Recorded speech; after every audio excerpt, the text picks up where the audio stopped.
নমস্কার বন্ধুরা, আমি মৌ। তো আমি গরমের দুপুরে একটা রেসিপি বানিয়ে নেব। রেসিপিটার নাম হলো আম কাতলা। তো আমি কাতলা মাছ নিয়েছি 3 পিস, একটা আলু নিয়েছি আর একটা বড় সাইজের আম নিয়েছি।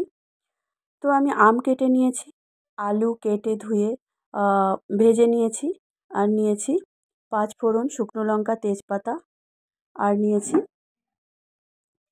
হলুদ গুঁড়ো, লঙ্কার গুঁড়ো আর জিরের গুঁড়ো। তো এবারে আমি কড়াতে তেল গরম করে নিয়েছি, সর্ষের তেল ইউজ করব আমি। দিয়ে দিয়েছি গোটা লঙ্কা, দিয়ে দেবো একটা তেজপাতা, আর দিয়ে দেবো 5 ফোড়ন। তো এই ফোড়নটা একটু ভেজে নেব। ভাজা ভাজা হয়ে এসেছে, এবার দিয়ে দেবো কেটে রাখা আম। তো আমটাও একটু নেড়েচেড়ে ভেজে নেব।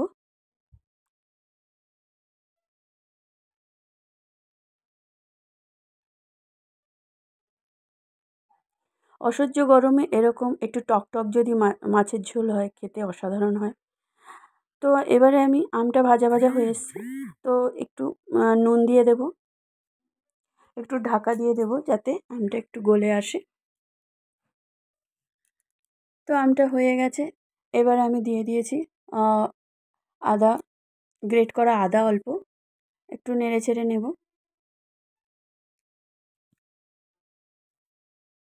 এবার দিয়ে দেব গুঁড়ো মশলা, লাল লঙ্কার গুঁড়ো, জিরের গুঁড়ো, আর হলুদ গুঁড়ো। তো আর দিয়ে দেব স্বাদ অনুযায়ী নুনটাও দিয়ে দেব। এবার নেড়ে চেড়ে নেব মশলাটা। এবার ভেজে রাখা আলুটাও দিয়ে দেব, কষে নেব একটু। মশলাটা সব দিয়ে একটু কষিয়ে নিলে, আলুটা অলরেডি ভাজা, তবুও এটা একটু সেদ্ধ সেদ্ধ হয়ে আসে, মশলাটাও রেডি হয়ে আসবে। তো 1 মিনিট মতো আমি নেড়ে চেড়ে ভেজে নেব। মশলা থেকে তেল ছেড়ে এসেছে, এবার আমি দিয়ে দেব উষ্ণ গরম জল। যতটা গ্রেভি ইউজ হবে ঠিক সেই অনুযায়ী জলটা আমি দেব। তো আমি তিন পিস মাছের জন্য যতটা পরিমাণ গ্রেভি দরকার ঠিক ততটা পরিমাণই জল আমি দিয়ে দিয়েছি।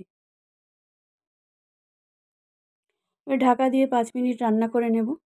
আমটা আলুটা পুরোটাই গলে সুন্দর রেডি হয়ে আসবে এবং ফুটে উঠবে, তখনই আমি মাছটা দিয়ে দেব।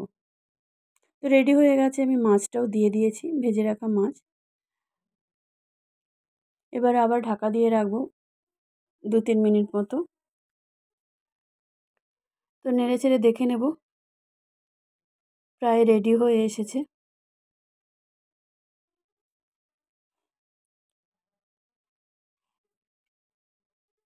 তো আর এটা রেডি হয়ে এসেছে, এবার আমি দিয়ে দেব বেটে রাখা 1 চামচ সর্ষে আমি বেটে রেখেছিলাম, সেই সর্ষেটা আমি দিয়ে দেবো। যেহেতু এটা টক আর মাছের প্রিপারেশন, এতে সর্ষে বাটাটা খুব ভালো লাগে, খেতে একটা আচারি ভাব আসে। তো সর্ষে বাটাটা ভালো করে মিশিয়ে নেব। আলু ভালো করে গলে গেছে, অলমোস্ট রেডি। এবার আমি ঢাকা দিয়ে আরও 2-3 মিনিট মতো রান্না করে নেব। একদমই রেডি হয়ে গেছে। তো এবার দিয়ে দেব ভাজা জিরে ধনের গুঁড়ো ওপর থেকে, অসাধারণ গন্ধ ছেড়েছে।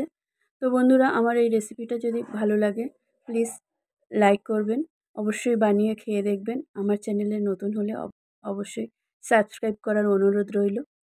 তো আমার মাছের গ্রেভিটা রেডি হয়ে গেছে। তো এই ছিল আমার আম কাতলার রেসিপি।